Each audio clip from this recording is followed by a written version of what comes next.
नमस्ते, स्वागत है आपका असिस्टेंट प्रोफेसर परीक्षा 2021 सामान्य ज्ञान प्रैक्टिस सेट नंबर है ये 23। इससे पहले कुल 22 प्रैक्टिस सेट असिस्टेंट प्रोफेसर सामान्य अध्ययन परीक्षा का कराया गया है। ये आज का प्रैक्टिस सेट नंबर है 23। क्वेश्चन नंबर 1 है डिसलेक्सिया संबंधित है। तो डिसलेक्सिया जो है ये संबंधित है पठन विकृति से। डिसलेक्सिया अधिगम अक्षमता को प्रदर्शित करता है जिसमें बालक को वर्णमाला के अक्षरों को पढ़ने में कठिनाई होती है। इससे पीड़ित बालक वाचन से घबराते हैं तथा इन्हें पढ़ने से डर लगता है। डिसलेक्सिया जो है तंत्र की विकृति के कारण होता है जिसका सर्वाधिक प्रभाव वंशानुक्रम का होता है। क्वेश्चन नंबर 2 है कक्षा के संचार को समानतया समझा जाता है या होगा। तो इसका राइट ऑप्शन हो जाएगा सी, भावात्मक। तो कक्षा के जो संचार होते हैं समान रूप से वो भावात्मक होते हैं। इस ज्ञान क्षेत्र के अंतर्गत मुख्य रूप से मनोदृष्टि या मनोभाव या प्रेरणा या जिसे शिक्षण प्रक्रिया में छात्रों की सहभागिता बढ़े उसे जिसे हम सीखते हैं उसका महत्व जानना और जीवन अनुशासन जैसे मूल्यों का समावेश किया जाएगा। इन सब बातों का ध्यान भावात्मक क्षेत्र से रखते हैं। क्वेश्चन नंबर 3 है मानव संसाधन विकास मंत्रालय द्वारा स्नातक पूर्व पाठ्यक्रम के लिए ई कंटेंट बनाने का कार्य निम्नलिखित में से किसे सौंपा गया है। तो इसका राइट ऑप्शन हो जाएगा बी। जो सौंपा गया कार्य है कंसोर्टियम फॉर एजुकेशन कम्युनिकेशन को सौंपा गया है। शिक्षा संचार संकाय विश्वविद्यालय अनुदान आयोग द्वारा स्थापित जो अंतर विश्वविद्यालय केंद्रों में से एक है। इसकी स्थापना जो है टेलीविजन के साथ साथ सूचना एवं संचार प्रौद्योगिकी के उचित प्रयोग के माध्यम से शिक्षा प्रदान करने के लिए किया गया है। ई कंटेंट की क्षमता तथा शक्ति को देखते हुए शैक्षणिक जो प्रसार हेतु यूजीसी ने क्या किया है 1984 में देशव्यापी कक्षा कार्यक्रम की शुरुआत की। तो कंसोर्टियम फॉर एजुकेशन कम्युनिकेशन का मुख्य उद्देश्य है विभिन्न विश्वविद्यालय में स्थापित मीडिया केंद्रों का संचालन समन्वय सुविधा और दिशा निर्देश उपलब्ध कराना।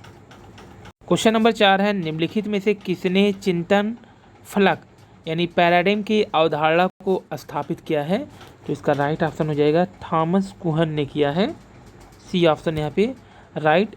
चिंतन फलक पैराडाइम की अवधारणा थॉमस कुहन द्वारा दिया गया है जिन्होंने अपनी पुस्तक the structure of scientific resolution में प्रयुक्त किया है। कुहन के अनुसार पैराडाइम अवधारणा विज्ञान के प्रभावी सिद्धांत के भीतर मूल मान्यताओं में परिवर्तन को व्यक्त करने से संबंधित है जिसे इन्होंने पैराडाइम शिफ्ट या क्रांतिकारी बदलाव कहा।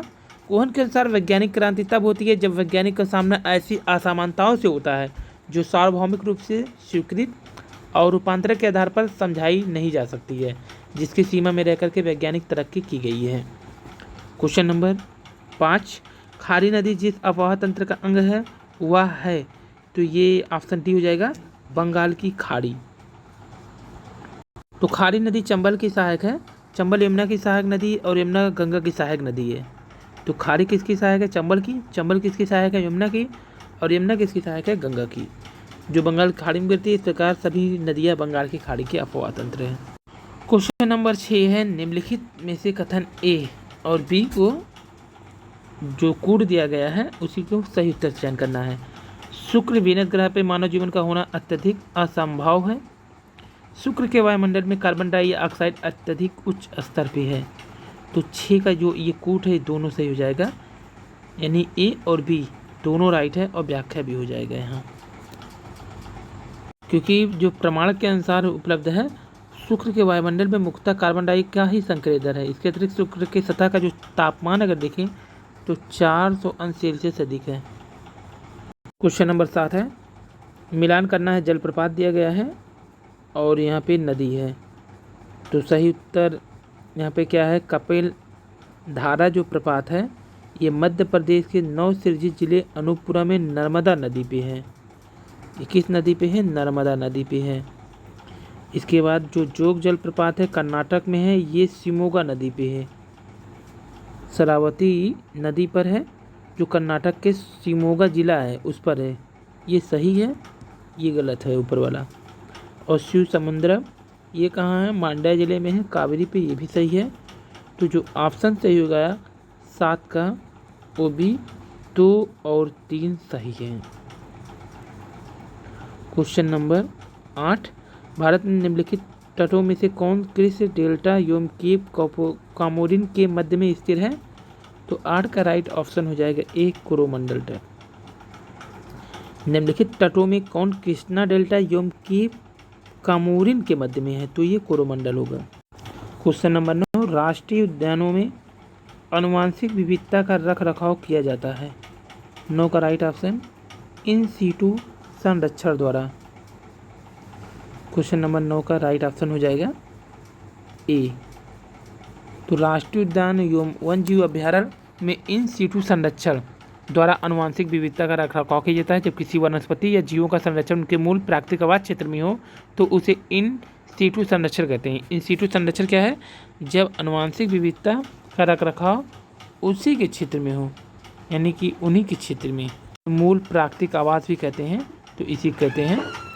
जबकि अगर इन्हें कहीं दूसरे स्थान पर संरक्षित कर देंगे तो इसी को बोला जाएगा तब एक्स सीटू। तो इसका राइट ऑप्शन क्या हो जाएगा? ए।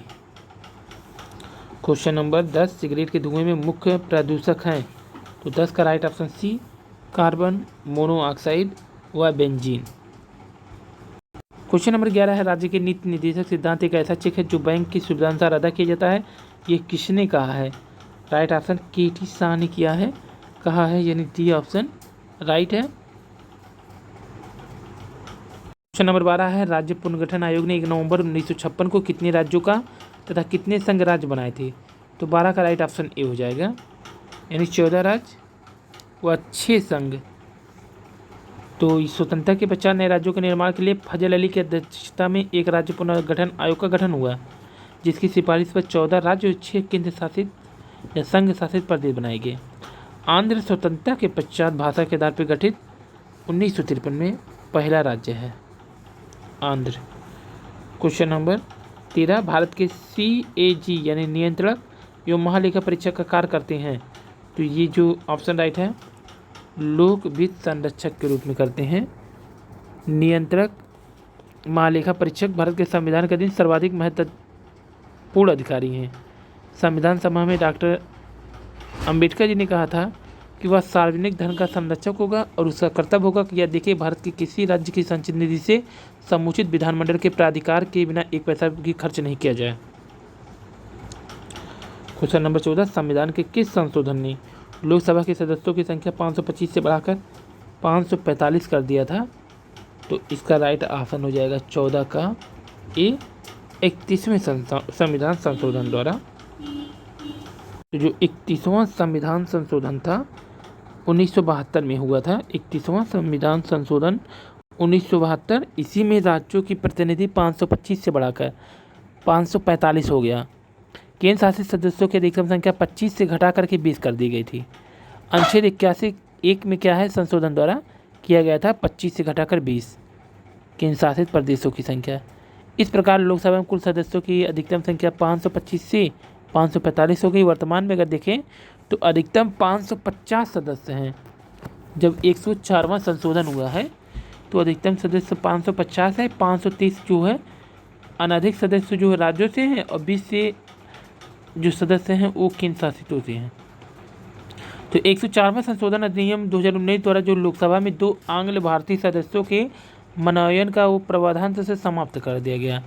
104वें संशोधन के द्वारा ही जो 2 लोगों को चयन किया जाता था आंग्ल, वो समाप्त कर दिया गया। अब वर्तमान में 543 लोकसभा निर्वाचन क्षेत्रों में 524 निर्वाचन क्षेत्र राज्यों के हैं, जबकि शेष 19 निर्वाचन क्षेत्र केंद्र शासित प्रदेश से हैं। और इसमें भी देखा जाए तो दिल्ली का अगर देखें, दिल्ली से 7, अंडमान से 1, दादर नगर हवेली से 2, लक्षद्वीप से 1, पुडुचेरी से 1, चंडीगढ़ से 1, जम्मू एवं कश्मीर से 5, जबकि लद्दाख से 1 हैं। जैन दर्शन के अनुसार सृष्टि की रचना एवं पालन पोषण कैसे हुआ है? तो 15 के ए सार्वभौमिक विधान से हुआ है। ये जैन दर्शन के अनुसार समस्त विश्व के जीव तथा आजीव नामक 2 नित्य एवं स्वतंत्र तत्वों से मिलकर बना है। जीव चेतन तत्व है जबकि आजीव अचेतन तत्व है। यह जीव से तात्पर्य उपनिषदों की सार्वभौमिक आत्मा से न होकर व्यक्तिगत आत्मा से है। जैन मतानुसार क्या होता है? आत्माएं अनेक हैं तथा सृष्टि के कण में जीवों का वास है। क्वेश्चन नंबर 16 है, किस ऋषि के बारे में कहा जाता है कि उन्होंने दक्षिण भारत के आर्यकरण किया किंतु उन्हें आर्य बनाया? किस ऋषि के बारे में कहा जाता है कि उन्होंने दक्षिण भारत का आर्यकरण किया और उन्हें आर्य बनाया? तो ऑप्शन 16 राइट बी यानी अगस्त। दक्षिण भारत के आर्यकरण का श्रेय महिष अगस्त को दिया जाता है। इन्होंने दक्षिण की यात्रा की बाद में ही बस गए। इन्हें तमिल साहित्य के जनक भी कहते हैं। क्वेश्चन नंबर 17, बाल विवाह प्रथा को नियंत्रित करने हेतु 1872 के सिविल मैरिज एक्ट ने लड़कियों की विवाह की न्यूनतम आयु को कितना निर्धारित किया था? तो ये ऑप्शन ए 14। 1872 का जो मैरिज एक्ट है, जिसे नेटू या सिविल मैरिज एक्ट भी कहते हैं, नेटू या सिविल मैरिज एक्ट भी कहते हैं, इसमें 14 साल से कम उम्र की कन्याओं तथा 18 वर्ष से कम आयु के लड़के का विवाह वर्जित कर दिया था तथा बहुपत्नी प्रथा भी इसी में समाप्त किया गया। यह हिंदू, मुस्लिम तथा अन्य मान्यता प्राप्त धर्मावलंबियों पर लागू नहीं होता। इसका भारतीय समाज पर कोई विशेष प्रभाव नहीं पड़ा। क्वेश्चन नंबर 18, अरविंद घोष ने लिखा है, तो 18 का right option D, the life divine. तो 1905 में जब विभाजन हुआ था बंगाल का, अरविंद घोष ने अपने पत्र वंदे मातरम द्वारा कड़ी आलोचना की, जिसके कारण वर्ष 1908 में उन्हें जेल में भी जाना पड़ा, जहां पर उन्होंने आध्यात्मिक ग्रंथों का अध्यापन किया। 1910 के पश्चात अरविंद घोष राजनीतिक से संन्यास लेकर पांडिचेरी, अब के पुडुचेरी में रहने लगे। महान चिंतक एवं विद्वान लेखक की तरह अपने पांडिचेरी के एकांतवास में उन्होंने अनेक ग्रंथों की रचना की, जिनका मुख्य था, जिसमें किताब था the life divine, the ideal of human unity और essays on the Gita. Essays on the Gita भी इन्हीं का है। ब्रिटिश हाउस ऑफ कॉमन्स का चुनाव जिस प्रथम भारतीय ने लड़ा था वह थे, तो 19 का राइट ऑप्शन ए दादा भाई नौरोजी थे। ब्रिटिश में हाउस ऑफ कॉमन्स का चुनाव लड़ने वाले पहले भारतीय लाल मोहन घोष 1885 थे, लाल मोहन घोष थे। उसके बाद 1886 ईस्वी में दादा भाई नौरोजी ने चुनाव लड़ा था, लेकिन हार गए थे। 1892 में नौरोजी फिंसबेरी सीट से विजय हुए। तो विकल्प में अगर मोहन घोष का नाम ना हो तो दादा भाई नौरोजी, अगर यहीं पर विकल्प होता तो भारती लाल मोहन अगर आते तो ये होते, क्योंकि पहले यही लड़े थे, भारती लाल मोहन घोष। इसके बाद लड़े थे दादा भाई नौरोजी, पहले हार गए थे, फिर दोबारा जब उन्होंने लड़ा फिंसबरी सीट से 1892 में तो विजयी हुए थे। क्वेश्चन नंबर 20 है, किसने 1921 में पहली बार पूर्ण स्वतंत्रता की मांग को उठाया? तो 20 का जो राइट ऑप्शन है वो डी, मौलाना हसरत मोहानी ने। मौलाना हसरत मोहानी ने पूर्ण स्वतंत्रता का मांग उठाया, परंतु महात्मा गांधी जी इस मांग के पक्ष में नहीं थे। वर्ष 1921 के अहमदाबाद में हुए कांग्रेस अधिवेशन की अध्यक्षता हकीम अजमल खां ने की थी। हकीम अजमल खां ने इसी अधिवेशन में सर्वप्रथम मौलाना हसरत मोहानी ने पूर्ण स्वतंत्रता की मांग उठाई थी, किंतु महात्मा गांधी इस समय इनसे सहमत नहीं हुए। क्वेश्चन नंबर 21 है, हाल उत्पादन से संबंधित है, तो 21 का राइट ऑप्शन भी हो जाएगा, वायुयान से है। हाल यानी कि जो HAL हिंदुस्तान एरोनॉटिक लिमिटेड जो है वायुयान के उपकरण का उत्पादन करता है। क्वेश्चन नंबर 22, निम्न में कौन मानव विकास सूचकांक ह्यूमन डेवलपमेंट इंडेक्स में शामिल नहीं है? तो 22 का राइट ऑप्शन हो जाएगा सी, सामाजिक असमानता नहीं शामिल है इसमें। जीवन प्रत्याशा यानी कि लाइफ ऑफ एक्सपेक्टेंसी इसमें शामिल है। वास्तविक प्रति आय भी शामिल है, पौर साक्षरता भी शामिल है, लेकिन जो सामाजिक असमानता नहीं है। क्वेश्चन नंबर 23, साधारण शब्दों में नेटवर्क का नेटवर्क कहलाता है? 23 का डी, इंटरनेट। क्वेश्चन नंबर 24, निम्नलिखित में कौन सा कथन सही है? तो इसमें 24 का देखेंगे तो ना तो एक ही सही है और ना दो, तो इसमें कोई भी सही नहीं है 24 का। IPv4 पते पर 32 भी यहाँ होता तो सही होता है, 32 बिट, जबकि 4 294 967 296 IPv4 एड्रेस होते हैं, तो दोनों ही गलत हैं यहाँ पे। गलत हैं ये दोनों ही। 4 294, 967, 296 IP4 ये एड्रेस होते हैं। क्वेश्चन नंबर 25, एंड्रॉयड क्या है? एंड्रॉयड जो होता है ऑपरेटिंग सिस्टम होता है। ऑपरेटिंग सिस्टम होता है एंड्रॉयड।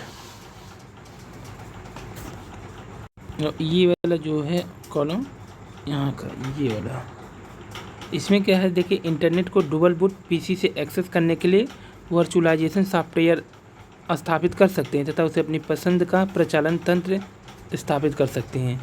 और यहाँ पे है एक्सेस नहीं किया जाता, ये गलत है, कर सकते हैं। क्वेश्चन नंबर 26, 20 दिसंबर 2020 को किलाउ ज्वालामुखी में विस्फोट हो गया। यह ज्वालामुखी किस देश में है? 26 का राइट ऑप्शन सी, अमेरिका में है। किलाउ जो है ये कहाँ पे है? अमेरिका में है। अमेरिका के किलाउ ज्वालामुखी में विस्फोट हो गया था। सबसे सक्रिय ज्वालामुखी में से किलाउ ज्वालामुखी विकराल रूप लेता जा रहा है। इस ज्वालामुखी से भूकंप भी आसपास के लगभग 10,000 लोग प्रभावित हुए थे। क्वेश्चन नंबर 27, भारत में नेशनल इन्फॉर्मेटिक्स सेंटर NIC एवं केंद्रीय माध्यमिक शिक्षा बोर्ड CBSE द्वारा संयुक्त रूप से जो कोलॉब सीरीज सॉफ्टवेयर कब लॉन्च किया गया? तो 27 का राइट ऑप्शन बी है, 14 जनवरी 2021 को लॉन्च किया गया। क्वेश्चन नंबर 28, हाल ही में कब प्रथम भारतीय यूरोपीय संघ समुद्री सुरक्षा संवाद वीडियो कॉन्फ्रेंस के माध्यम से आयोजित हुआ? 28 का राइट ऑप्शन बी, 20 जनवरी 2021 को हुआ। क्वेश्चन नंबर 29 है, 14 जनवरी 2021 को किन दो शहरों के मध्य 14 जनवरी 2021 को किन शहरों के मध्य देश की पहली एयर टैक्सी सेवा की शुरुआत किया गया? तो 29 का बी, चंडीगढ़ से हिसार। और क्वेश्चन नंबर 30, अंतिम क्वेश्चन, वर्ष 2021 में इंडियन प्रीमियर लीग IPL का 14वां संस्करण कहाँ नहीं खेला जाएगा? तो इसमें नोएडा में नहीं खेला जाएगा, बाकी सब जगह होंगे। ये थी आज के क्वेश्चन। धन्यवाद।